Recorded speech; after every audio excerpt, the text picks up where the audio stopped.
Picture this. You stroll into a swanky Paris hotel, and by dessert you believe you bought the Eiffel Tower. Sounds like a bad joke, right? It wasn't. It was 1925, and one velvet-voiced stranger pulled it off twice. Paris was bursting with spring tourists when Count Victor Lustig, who wasn't a count, nor named Lustig, slid off the Orient Express. He dressed like old money, spoke 5 languages, and collected aliases the way others collected stamps. His latest inspiration struck while flipping through Le Figaro, an article lamenting the Eiffel Tower's rust and the city's ballooning maintenance costs. To Victor, that headline flashed like a neon opportunity. He forged crisp stationery carrying the official seal of the French Ministry of Posts and Telegraphs, close enough to pass a squint test, and invited 6 of the city's top scrap metal magnates to a private meeting at the Hotel de Crillon. Why the secrecy? He whispered that the government intended to quietly sell the tower for scrap to avoid public outrage. The buyers would need to bid fast and discreetly. Now, here's the genius stroke. Victor didn't act like a slick salesman. He acted weary, swamped by bureaucratic red tape, practically begging the men not to leak the plan. He even confided sotto voce that his civil service salary barely covered his suits. The scrap dealers mentally checked a familiar box. Ah, a bribe will grease this. Exactly what he wanted. Among the 6 bidders, André Poisson stood out, new money eager to join the old money club. Victor zeroed in. Over lunch, he faked hesitation, then sighed. Perhaps, monsieur, you can help lubricate the process? Poisson bit, sliding an envelope across the table. Inside, 70,000 francs in administrative fees, plus a signed purchase contract for the Eiffel Tower itself. Deal done. Victor hopped a northbound train to Vienna that very night, whistling through customs with a suitcase full of francs. Days later, Poisson learned, in horror, that the French government was not, in fact, selling its national symbol. Too embarrassed to admit he'd been duped, he kept quiet. Exactly 0 headlines mentioned the scam, which meant Victor Lustig still had a clean runway. So he came back. A month later, he ran the same play with a fresh batch of dealers. Same fancy hotel, same forged letterhead, same whispered plea for confidentiality. But lightning, as they say, doesn't always strike twice. One bidder sent something rotten, alerted the police, and our faux count skipped town just hours ahead of a raid. The Eiffel Tower remained upright. Victor's legend grew taller. But the story doesn't end in Paris. The man darted to the United States, pivoting schemes like a jazz solo, ticket scams, fake horse races, and most famously, the Romanian money box, a walnut-sized contraption that supposedly duplicated $100 bills if you fed a sheet of paper and waited 6 hours. By the time a buyer realized the box was a chunk of wood and clock parts, Victor was halfway to another city. His Houdini streak finally snapped in 1935, when Secret Service agents nabbed him for a flood of counterfeit bills that were so flawless they rattled the U.S. economy. Inside a New York courthouse, he politely tipped his hat to reporters and flashed a card that read, "I can't be caught unless I want to be." Yet the jury disagreed, and Victor landed in Alcatraz. Here's the kicker. Behind bars, he became a minor celebrity. Guards begged him to explain his Eiffel Tower con. Inmates asked for pickpocketing tips. Even during routine head counts, he'd bow theatrically and say, "Count Victor Lustig, present accounted for temporarily." He died in 1947, his death certificate listing his occupation as apprentice salesman. You almost hear him laughing at that final punchline. So next time you stand under the iron lattice of the Eiffel Tower, squint and imagine a ghostly billboard reading for sale. Serious buyers only. Somewhere, Count Lustig is still polishing a forged government seal, wondering if anyone's up for round 3. You're up in the air, cruising at 33,000 feet in a commercial airliner. Everything is fine until out of nowhere there's a violent crash. The plane starts to plummet. Everything shakes, metal screams, and then, in an instant, you're falling free-falling with nothing but the endless sky and ground beneath you. It sounds like something out of an action movie, right? But this actually happened to a man named Vesna Vulovic, and it's one of the most incredible survival stories in history. It was January 26, 1972, and Vesna, a flight attendant for JD Yugoslav Airlines, was on board a routine flight from Stockholm to Belgrade. Nothing seemed out of the ordinary. That is, until the plane was mid-flight over the Czech countryside and suddenly exploded. A bomb, planted by a terrorist group, tore the plane apart. As you can imagine, in situations like this, survival is almost impossible. Most of the passengers and crew on board didn't stand a chance. The plane disintegrated in midair, and the pieces of wreckage came crashing down from over 5 miles above the earth. But unbelievably, Vesna survived. The odds of surviving a fall from that height are so slim that they're almost laughable. After all, people rarely survive falls from just a few hundred feet, let alone 33,000 feet. So, how did Vesna pull it off? Well, the first miracle was that she was in the back of the plane when the explosion happened. The tail section where she was seated remained intact longer than the rest of the aircraft. After the explosion, this part of the plane tumbled and spiraled to the ground, but it didn't fall straight down. It was, for a short time, still somewhat intact. She ended up crashing into a dense forest in Czechoslovakia. That helped break her fall, but that wasn't the end of it.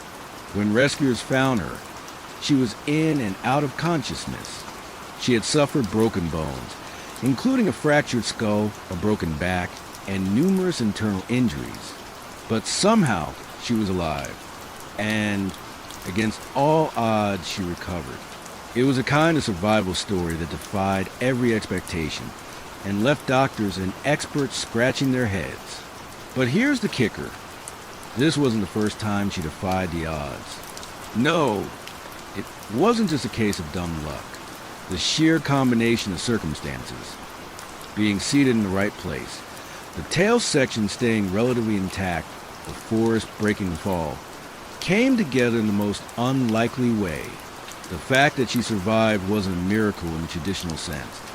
It was more like an astonishing alignment of improbable events. Vesna spent months in the hospital. She had to undergo intense physical therapy to relearn how to walk, but she never lost her sense of humor or her determination. Doctors were amazed at her recovery. Some of them even called her recovery the most miraculous in medical history. But here's where things take an even more unbelievable turn. In the years following her accident, she became something of a symbol in her home country of Yugoslavia. And while she didn't intentionally seek the fame, she was often regarded as a living miracle. But the real twist? This incident wasn't some isolated miracle. Not the only time someone had survived a fall from a high altitude. There are rare instances in history of people surviving falls from incredible heights. Sometimes, the human body just manages to do the impossible. But what makes Vesna's story so unbelievable is that she fell from the highest point ever recorded for anyone to survive. To this day, it remains a world record, 33,000 feet, in 1985. She even gave interviews where she reflected on her accident, almost with a sense of disbelief herself. She'd never quite understood how she survived. "It's a mystery to me," she said in one of the interviews. "I just did what I had to do. I lived." And that's what made her story not only incredible, but also strangely humbling. She didn't see herself as some kind of superhero or special person. She was just a regular person caught up in something extraordinary. Sometimes, it's as if the universe gives certain people a second chance at life, in the most unlikely ways. What makes it even more fascinating is that her survival is still studied by experts in aerodynamics and medicine to this day. How could someone survive such a catastrophic event? Is it all about pure chance, or is there something more to it? While we may never fully understand the how, Vesna Vulovic remains a living testament to the resilience of the human spirit and the mysteries of survival. So, next time you think something's impossible, whether the job you don't think you can do or a challenge you feel is just too big, think of Vesna, a woman who fell from 33,000 feet and lived to tell the tale. Now, this might sound like the beginning of a bad joke. A stray dog walks into a bar and causes a war.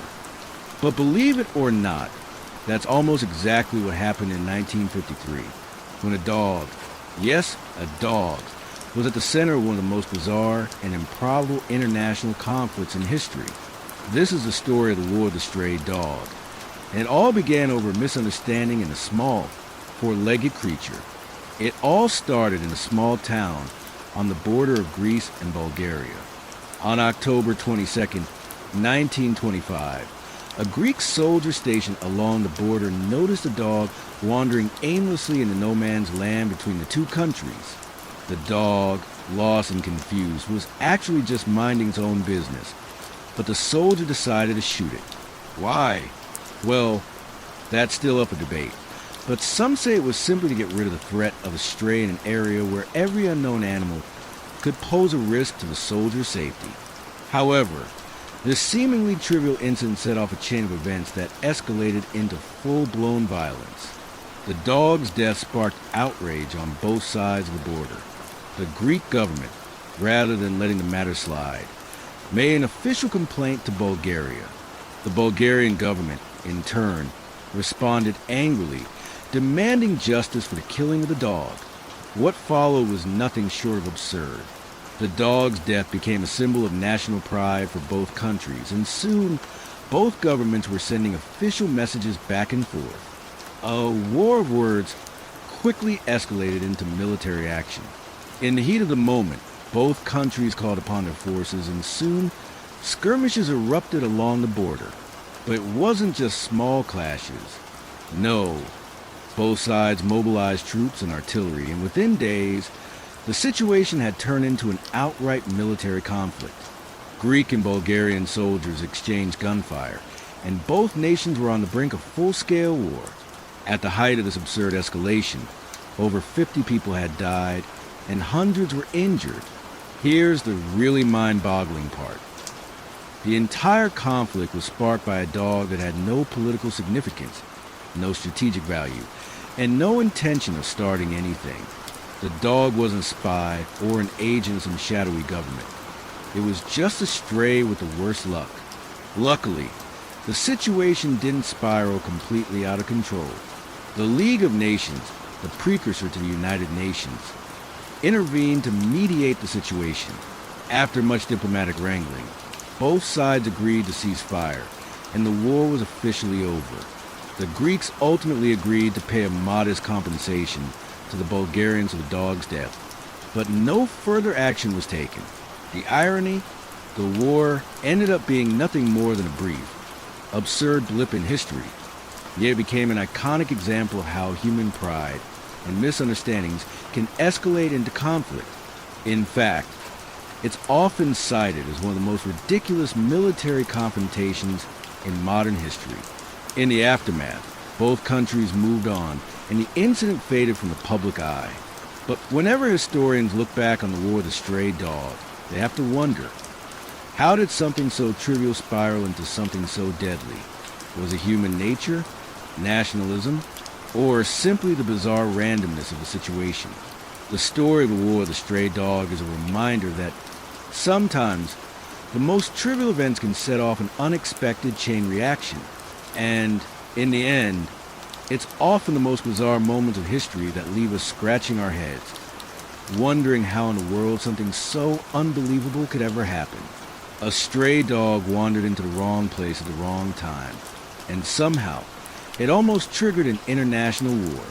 In the grand scheme of history, it's one of those stories that makes you laugh, and yet you can't help but shake your head at how wild and unpredictable the world can be.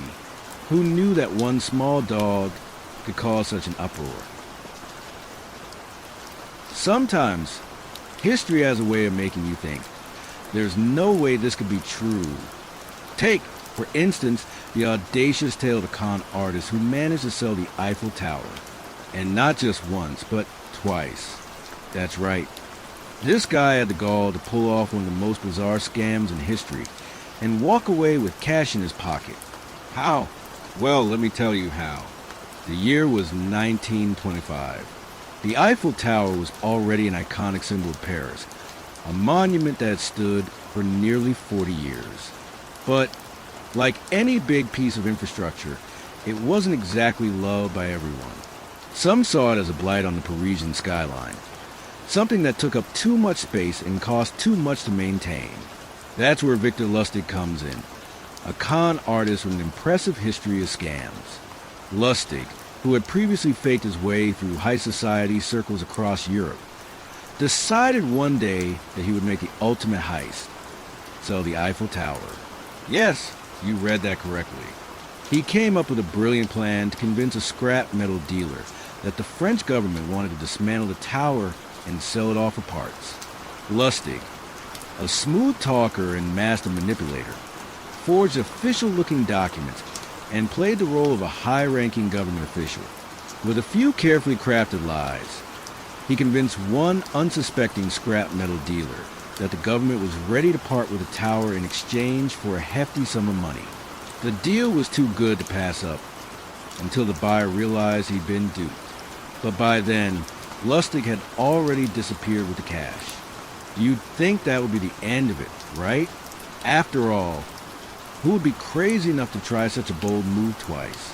But here's the kicker. Lustig came back to the same dealer a few months later with the same pitch, the same forged documents, and the same convincing charm. This time, the dealer, who had learned nothing from his earlier mistake, was sold. He handed over even more money, thinking he was buying the Eiffel Tower, and Lustig walked away once again, cash in hand. But wait, this wasn't just an incredible one-off scam. Lustig wasn't finished. In the years that followed, he continued to pull off audacious cons, including the infamous money box scam, where he convinced people to buy a machine that supposedly printed real money. But despite his brazen crimes, Lustig managed to evade the law for years. So, how did he get away with it? How did a man pull off the unthinkable, selling the Eiffel Tower not once, but twice? Well, for one thing, Lustig was brilliant at making people believe what they wanted to believe. The larger the lie, the more people are willing to accept it as truth. Plus, his ability to appear legitimate, combined with his charm, made it almost impossible for anyone to doubt him. But here's the real twist. Lustig's story doesn't end with the Eiffel Tower. He went on to live a life full of near misses with the law. His ability to keep up the charade and stay one step ahead of the authorities made him a legend among con artists. He became the blueprint for the master scammer. His audacity is still studied by con artists today. The irony? Lustig never even got caught for his Eiffel Tower heist. He went on to get arrested for other crimes later on, but by the time the authorities caught up with him, the Eiffel Tower scam had already faded into legend. So, what can we learn from a man who sold the Eiffel Tower twice? Well, it seems that sometimes the bigger the lie, the more likely people are to believe it. And if you've got charm, a little creativity, and the right documents, you can convince even the most skeptical person that the impossible is, in fact, possible. It's a reminder that history is full of strange, unbelievable stories. Stories that make you wonder, how did that happen? And sometimes, the most ridiculous scams end up being the ones that we never forget. It sounds like something out of a science fiction novel. A thief so daring, so audacious, that he steals the moon. But this isn't fiction. It's a true story, and it's one of the most bizarrely charming tales of the early 20th century. Let me introduce you to the man who quite literally stole the moon in a way that only a bold, clever, and slightly insane con artist could. The year was 1920, and the world was still buzzing with the wonder of new inventions, dramatic advancements, and the excitement of a post-World War I era. Enter one of the most eccentric criminals you've probably never heard of, a Frenchman named Georges Prosper Remy, though the world would come to know him by a much more iconic name, Purge, the creator of Tintin. But don't be fooled. This story has nothing to do with comics, yet. Remy was a fascinating man, and though he would later make his mark as a beloved cartoonist, during his early years, he wasn't famous for the adventures of Tintin. No, Remy was once involved in one of the most absurd and utterly fantastic cons, an attempt to literally steal the moon, not in the way we think, but in a way that still boggles the mind. It all began with a failed scientific expedition that ultimately led to one of the most ridiculous heists in history. You see, back in the 1920s, there was a growing fascination with the idea of space travel. Rockets were a long way off, but people were already dreaming of one day reaching the stars. At the time, there was a myth circulating that the moon was full of gold, or at least precious metals that could be mined. This belief was based on a mix of science fiction, imagination, and utter lack of knowledge about the actual moon. So, in 1920, a group of self-proclaimed astronomers and scientists, including our infamous con man, hatched a plan to fake an expedition to the moon. The goal wasn't just to reach it, but to bring something back, a piece of the moon. How? Well, by pretending to be experts in astronomical travel. They created a scam so outrageous that it somehow worked. The ruse began with a small group of astronomers staging elaborate scientific demonstrations. They went around Paris and other major European cities, giving talks and showing moon rock samples, which were of course fake. These rocks were actually clever replicas made from ordinary materials, painted to look like the imagined golden stones of the moon. But here's where things get really bizarre. They managed to convince an array of wealthy investors to back their moon mission. They even built a moon rocket, which of course wasn't a real rocket. It was just a fancy prop designed to look convincing enough to fool the public. To top it off, they staged elaborate reports of their so-called moon expedition, using fake news outlets and fabricated photographs. And get this, people believed them. The con was so outrageous, so utterly far-fetched, that it actually worked for a while.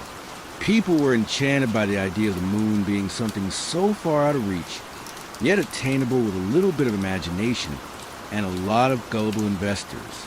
In the end, the entire moon expedition turned out to be a complete hoax.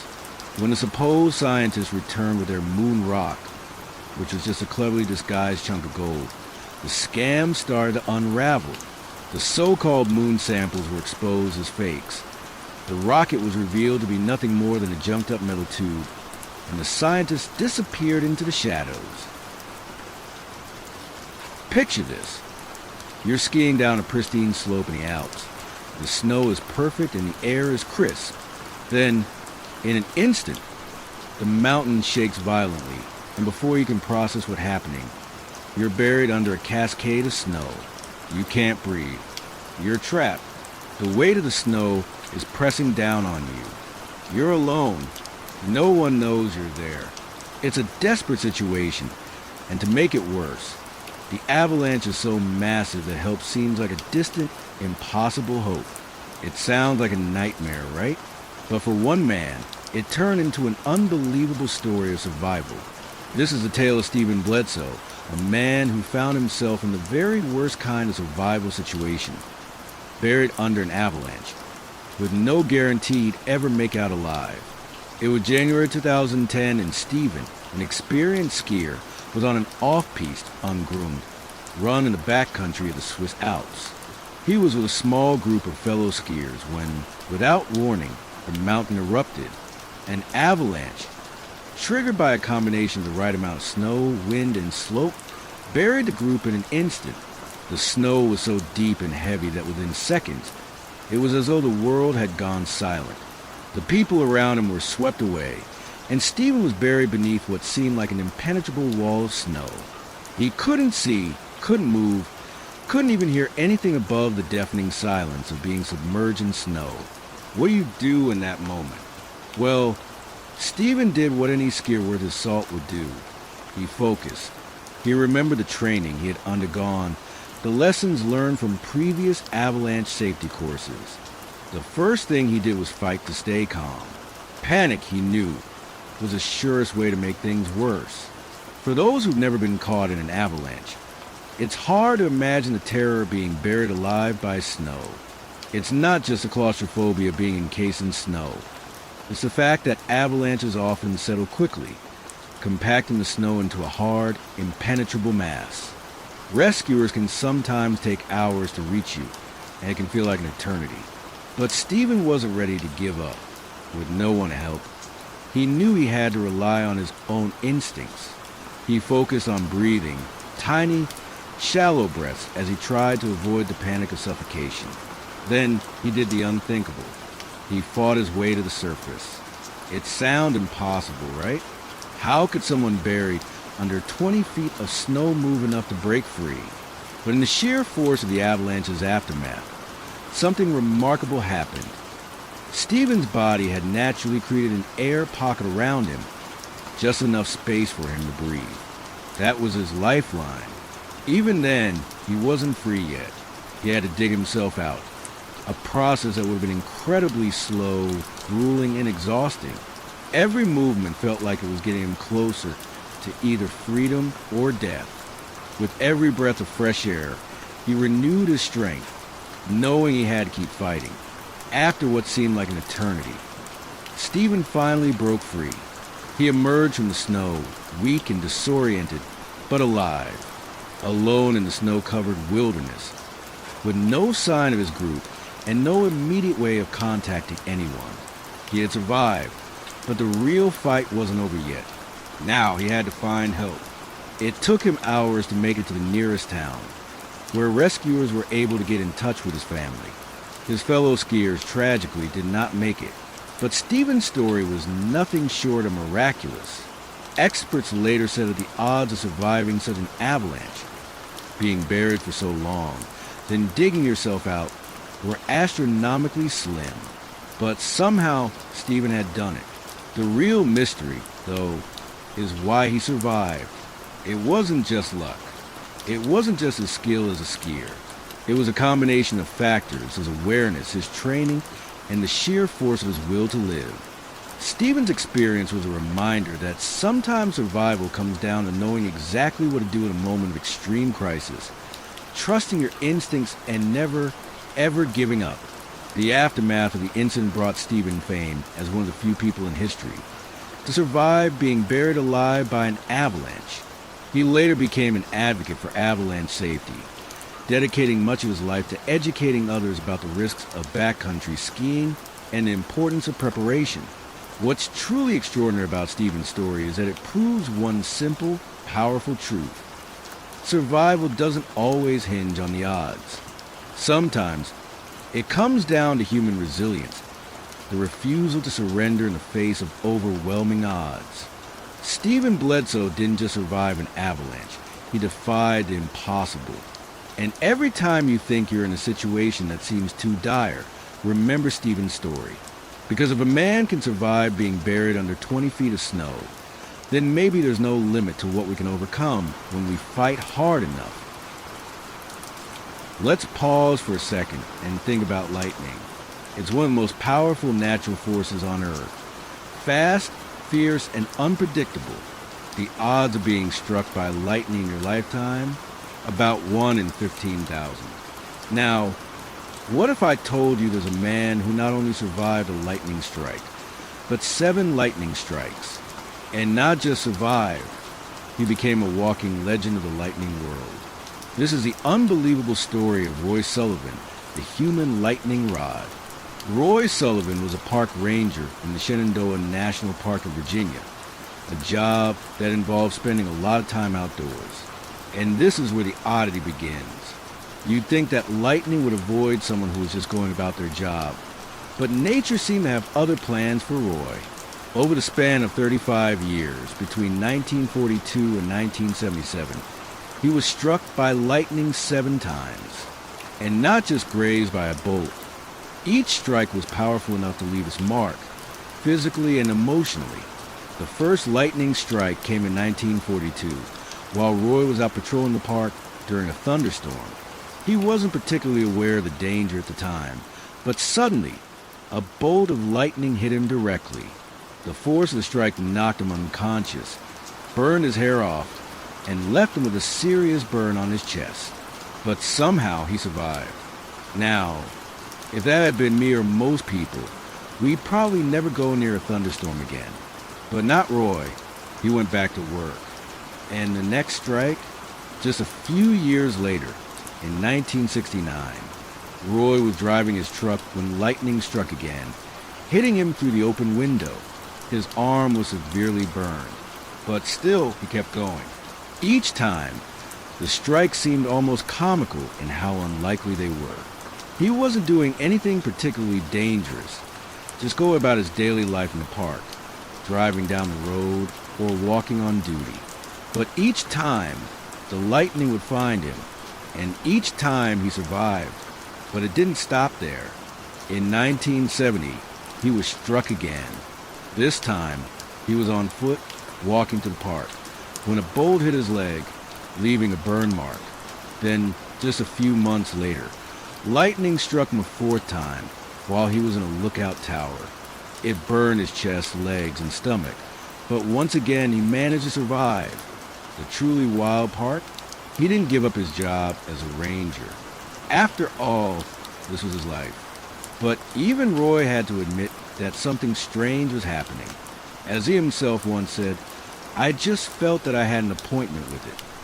The fifth strike came in 1973, while Roy was in his truck, and caused severe burns on his arms and legs. Then, in 1976, the sixth strike hit while Roy was in his barn. The bolt left him with burns so severe that he was again sent to the hospital for treatment. And if you're keeping track, that's 6 lightning strikes, and Roy was still hanging on. Then, the 7th and final lightning strike came in 1977. He was working outside at the park when it happened. It struck his head, shoulders, and back, causing burns and putting him in a deep state of shock. By now, the odds were astronomical, and yet Roy Sullivan had defied all of them. As you can imagine, after the 7th strike, Roy was done. He wasn't just a survivor. He was a legend. Over the years, people started to recognize him as the man who couldn't stop being struck by lightning. Many saw him as a symbol of both luck and misfortune. Lucky to survive, but unlucky enough to have such a bizarre streak of bad luck in the first place. Roy's unusual condition was so extraordinary that he was even entered into the Guinness World Records in 1977, where he was recognized as the man who had been struck by lightning the most times in history. And here's the twist in the story. Despite all the physical pain, the damage to his body, and the toll these lightning strikes had on him, Roy Sullivan lived a long life. He survived all 7 lightning strikes, and yet it wasn't nature's violent force that took him down. In 1983, he tragically died by his own hand in a suspected suicide, but it was not due to the lightning strikes or the physical toll they took on his body. What's so remarkable about Roy's story isn't just the fact that he survived something as impossible as being struck by lightning 7 times. It's the incredible resilience it takes to keep going after each strike. Most people would have given up after the first one, but Roy took each strike in stride, literally and figuratively. And despite being at the mercy of something so random and uncontrollable, he lived through it all. Roy's story serves as a reminder that life sometimes hands us the most inexplicable odds, and that sometimes survival is about perseverance, even when the odds are stacked against you in ways you can't even understand. How could one man get struck by lightning 7 times and still be walking around? It might sound like a freak accident or a curse, but in the end, Roy Sullivan was the very definition of defying the odds. So the next time you hear thunder rumbling in the distance, just remember Roy, a man who not only lived through lightning's deadly embrace, but did so 7 times. And maybe, just maybe, think twice before you say you've had a bad day. After all, things could be stranger and a lot more electrifying. Imagine you're in a small airplane soaring above the Amazon rainforest, and suddenly everything goes black. The plane shudders, and before you know it, you're falling, tumbling through the sky at terrifying speeds, all while hearing the deafening roar of the wind around you. You close your eyes, brace for impact, and then nothing. Somehow you survive. This isn't a scene from an action movie. This is exactly what happened to Julianne Koepp in 1971. The story is so incredible, it's almost hard to believe. But for Julianne, it was all too real. It started on Christmas Eve, when she and her mother boarded a flight from Lima, Peru, to Pucallpa, a small city in the heart of the Amazon jungle. It was supposed to be just a routine flight, one that many people take every day. But as fate would have it, that flight would end up being anything but ordinary. Around an hour into the flight, a massive storm hit, and lightning began striking the plane. The sky turned black, and the turbulence grew so violent that passengers were thrown around the cabin. Julianne, who was just 17 at the time, remembers the chaos, the screams, the panic, the realization that something was terribly wrong. Then, a flash of light. The plane was struck by lightning. The next thing she knew, she was falling through the sky, still strapped into her seat. The plane, a small twin-engine aircraft, had been torn apart by the storm. But somehow, despite the horrific conditions, Julianne's seat, along with her, remained intact. As the world spun out of control, she felt herself hit the ground. But miraculously, she survived. When she opened her eyes, she found herself in the middle of the dense Amazon jungle, injured but alive, with no sign of her mother or the other passengers.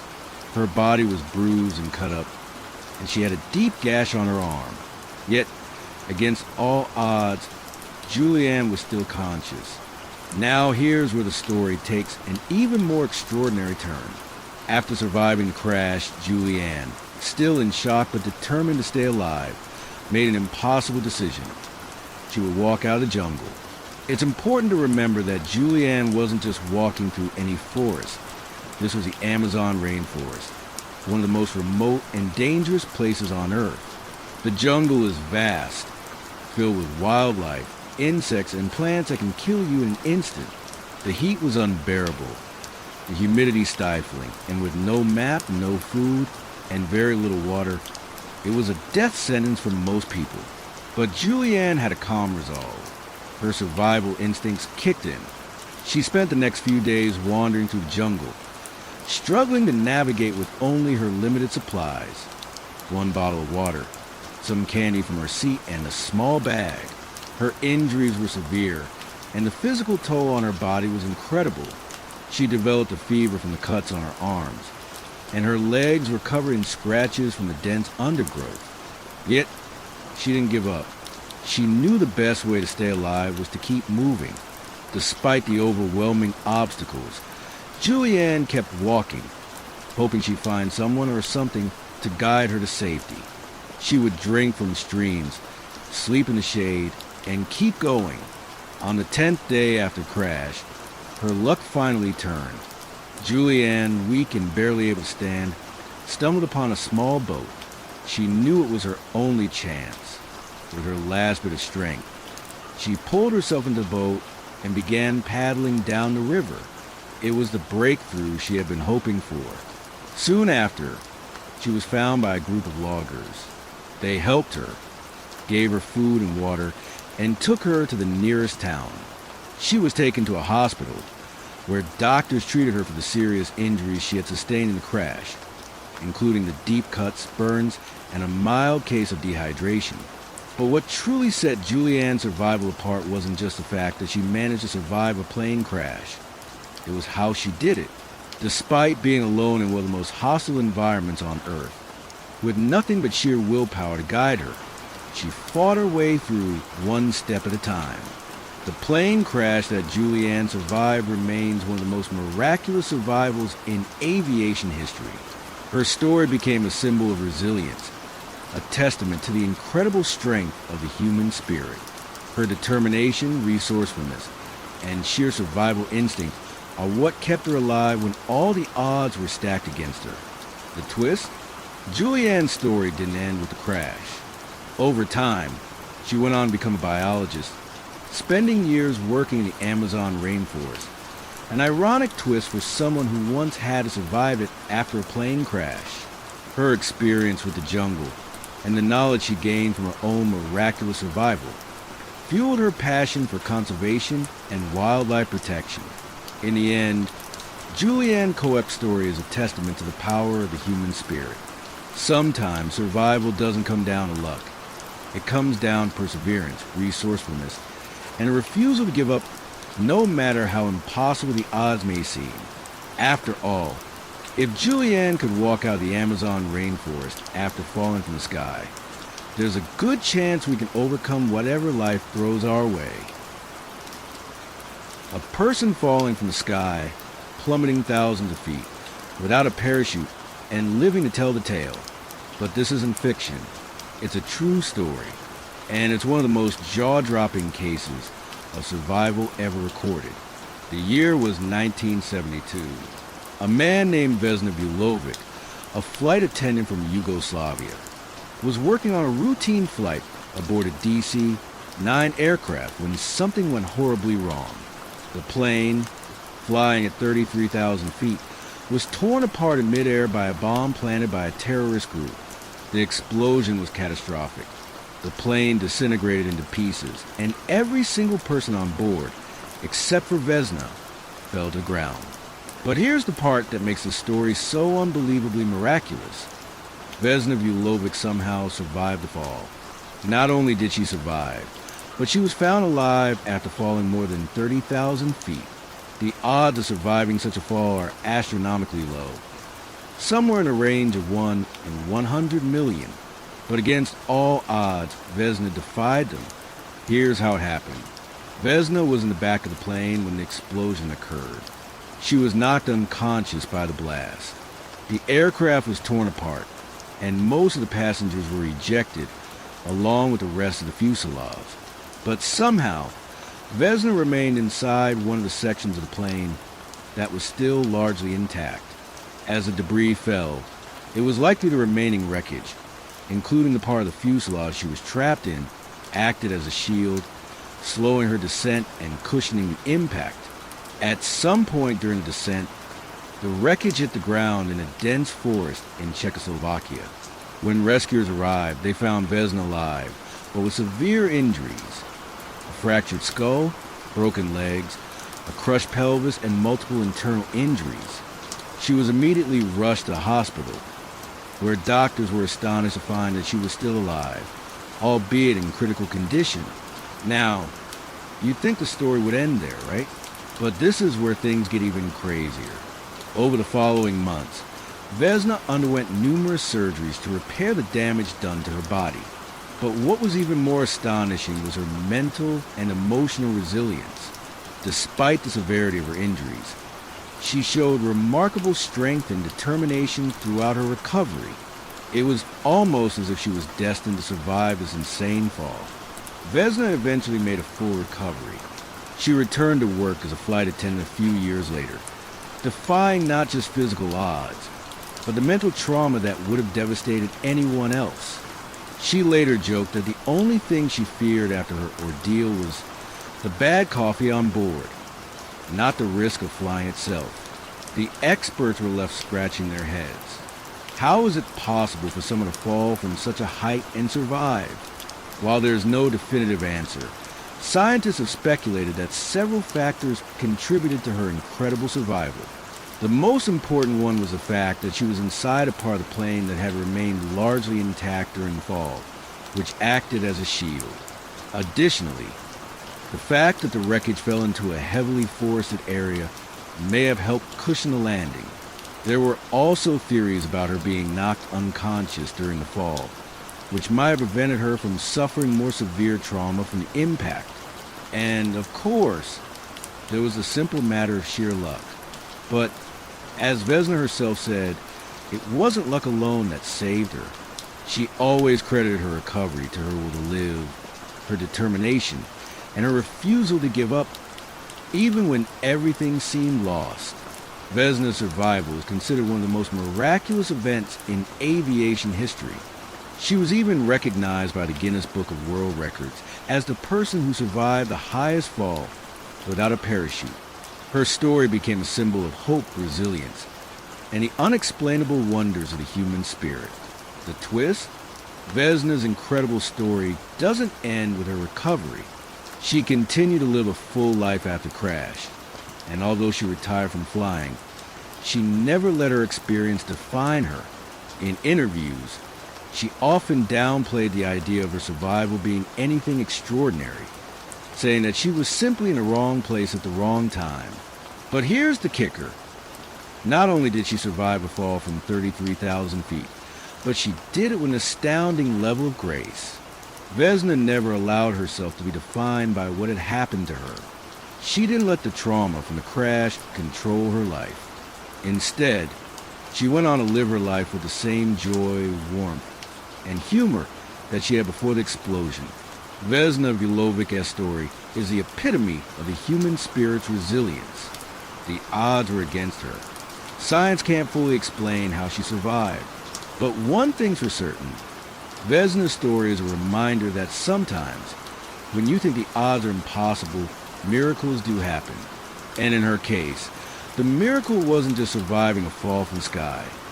It was the strength to keep moving forward, no matter how far you've fallen.